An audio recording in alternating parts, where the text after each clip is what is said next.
اب مثلا لا حول ولا قوت الا باللہ، صرف اتنا کلمہ، اگر آگے العلی العظیم بھی لگا لیں اور اچھی بات، یہ جنت کے خزانوں میں سے ایک خزانہ ہے، اور اس کو پڑھنے سے شیطان بھاگ جاتا ہے، کوئی اور چیز کیا رہ جائے گی۔ اکثر لوگ کہتے ہیں جی بندش ہو گئی، کچھ لوگ کہتے ہیں جی جادو ہو گیا۔ میں اکثر لوگوں کو کہتا ہوں تیسرا کلمہ پڑھا کرو۔ کون سا کلمہ؟ کلمہ تمجید کہتے ہیں آپ اس کو، سبحان اللہ والحمد للہ ولا الہ الا اللہ واللہ اکبر ولا حول ولا قوت الا باللہ۔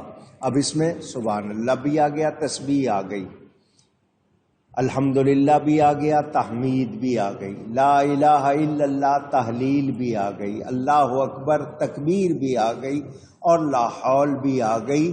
یہ کلمہ اگر آپ کثرت سے پڑھنے کی عادت ڈال لیں، آپ کے 99 مسائل حل ہو جائیں گے۔ وہ پیسے کی بندش ہو، وہ کوئی اور رکاوٹ ہو، آپ کے کام ہوتے ہوتے رہ جاتے ہوں، آپ کو مشکلات پیش آتی ہوں، آپ کو کوئی خواب آتے ہوں غلط قسم کے، آپ کی سوچیں بہک رہی ہوں، جو بھی، میں نے کہا 99 مسائل صرف اس کے پڑھنے سے، کثرت سے پڑھے، حل ہو جاتے ہیں۔ ہمیں تاکید کی جاتی ہے سارا دن تیسرا کلمہ پڑھو، رات کو بستر پر جاؤ جب تک نیند نہیں آتی استغفار کرو۔ آپ صرف استغفر اللہ ہی پڑھ لیں، استغفر اللہ العظیم، اتنا ہی پڑھ لیں۔ اگر پورا پڑھ لیں بہت اچھی بات ہے، سید الاستغفار پڑھ لیں اور اچھی بات ہے۔ یہ وہ چیزیں ہیں جو ہم سے بلاؤں کو دور کرتی ہیں، بندشوں کو توڑتی ہیں، بیماریوں کو بھگاتی ہیں، دشمنوں کو ناکام بناتی ہیں۔ ہم انہی سے بھاگ رہے ہیں، بجائے پڑھنے کے ہم بھاگ رہے ہیں۔ نتیجہ یہ کہ وہ چیزیں زیادہ حملہ کرتی ہیں۔ تو یہ جو لوگ کوشش کرتے ہیں انہی میں برکت آتی ہے۔ اچھا، دوسری بات، جب آپ کثرت سے پڑھنے لگتے ہیں تو نتیجہ کیا ہوتا ہے؟ آپ کو برے لفظ کہنے سے آپ کو کراہت ہوتی ہے۔ کراہت کا مطلب یہ نہیں کہ آپ پسند نہیں کرتے، پھر آپ کوشش کرتے ہیں منہ سے برا لفظ نہ نکلے۔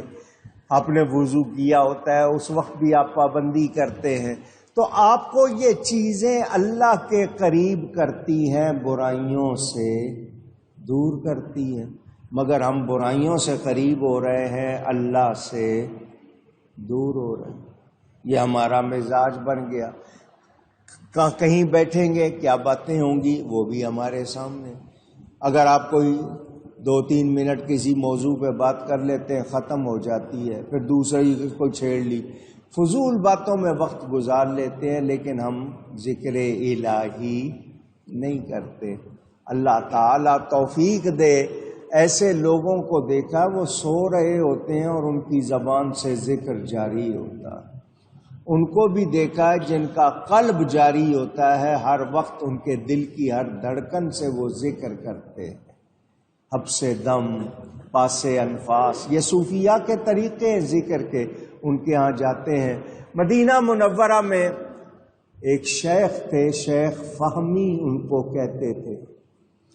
ایک مکان کے تہہ خانے میں، کیونکہ اس زمانے میں آسانی نہیں تھی، لوگ کھل کے محفل نہیں کر سکتے تھے، تو وہ تہہ خانے میں جمع ہوتے تھے۔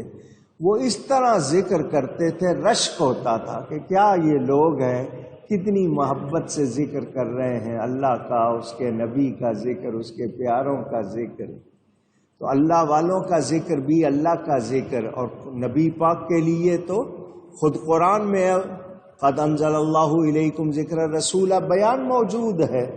تو ہمیں کثرت سے ذکر کرنا چاہیے۔ واللہ یعلم ما تصنعون،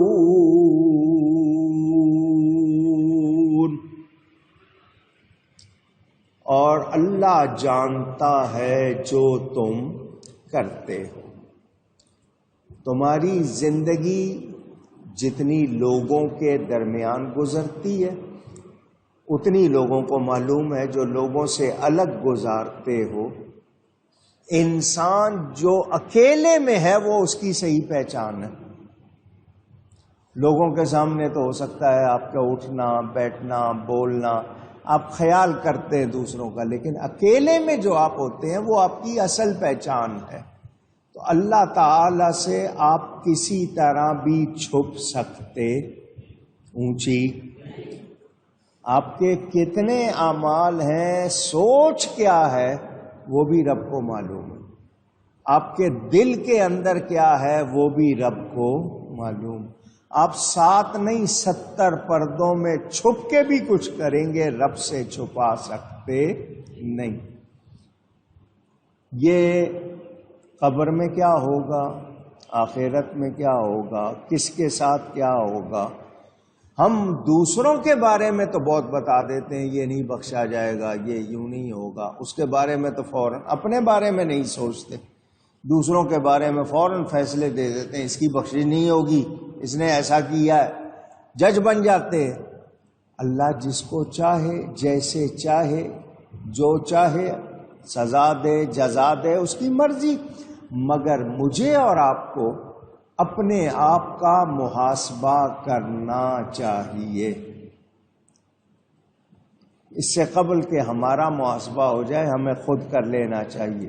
اس کے لیے بزرگوں نے بتایا جب سونے لگو تو 10 منٹ، 24 گھنٹے میں صرف 10 منٹ آنکھیں بند کرو اور یاد کرو کہ 24 گھنٹے میں کیا کیا ہے، اپنے آپ کا حساب کرو، محاسبہ کرو اور توبہ کر کے سوو، پتہ نہیں اٹھنا ہے یا نہیں۔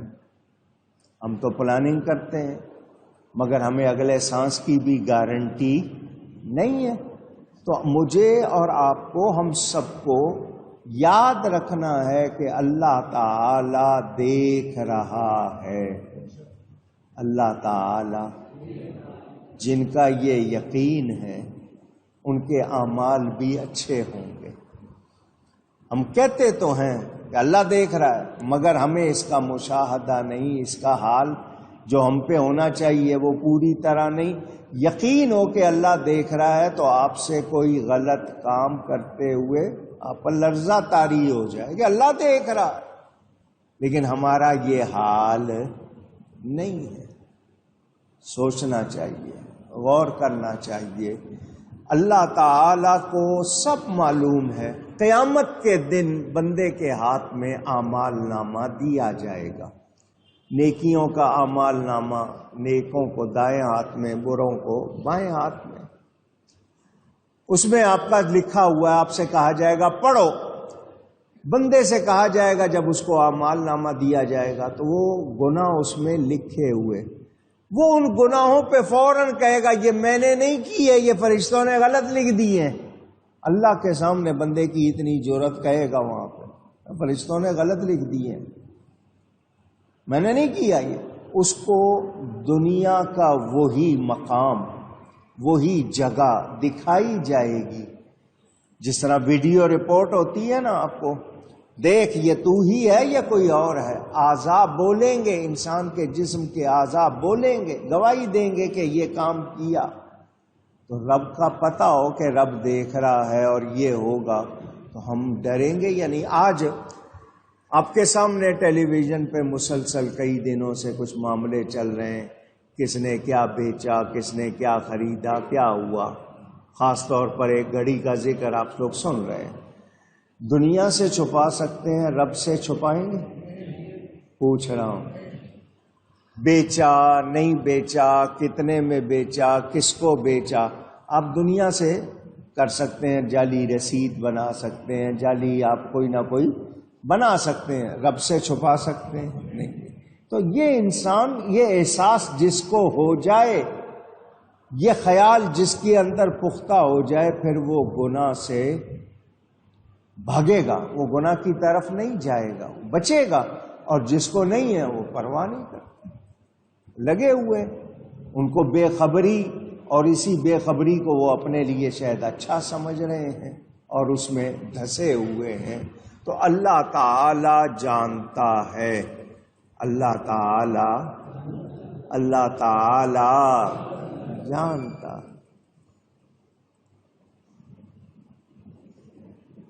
جو لوگ نیک ہوتے ہیں، اللہ والے ہوتے ہیں، ان کا معاملہ زیادہ نازک ہوتا ہے. ایک بے خبر شخص ہے، اس کے منہ سے کچھ نکل جائے، لوگ کہیں گے اس کو پتہ نہیں ہے، مگر جاننے والے کو بہت احتیاط کی ضرورت ہوتی ہے. یہ جاننے والا ہے، سمجھنے والا ہے، تو جتنا اللہ سے قریب ہو جائیں گے اتنا ہی اور زیادہ ڈریں گے. اور یہ اللہ سے ڈرنا کہا نا، انما یخشی اللہ من عبادہ العلماء، علماء ہی ہیں جو اللہ سے ڈرتے ہیں، کیونکہ وہ زیادہ جانتے ہیں. بے خبری میں لوگ گناہ کرتے رہتے ہیں، مگر اتنا تو سب کو پتا ہے نا کہ اللہ سے کچھ بھی چھپا ہوا نہیں.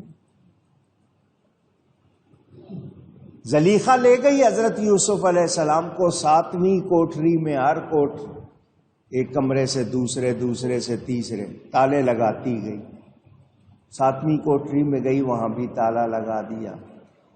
وہاں جو بت رکھے تھے ان پہ بھی کپڑا ڈال دیا کہ خداؤں کے سامنے نہ.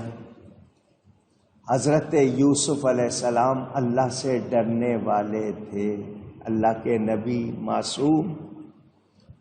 ان کے لیے خود بخود دروازے کھلے یا نہیں کھلے، اونچی کھلے یا نہیں کھلے.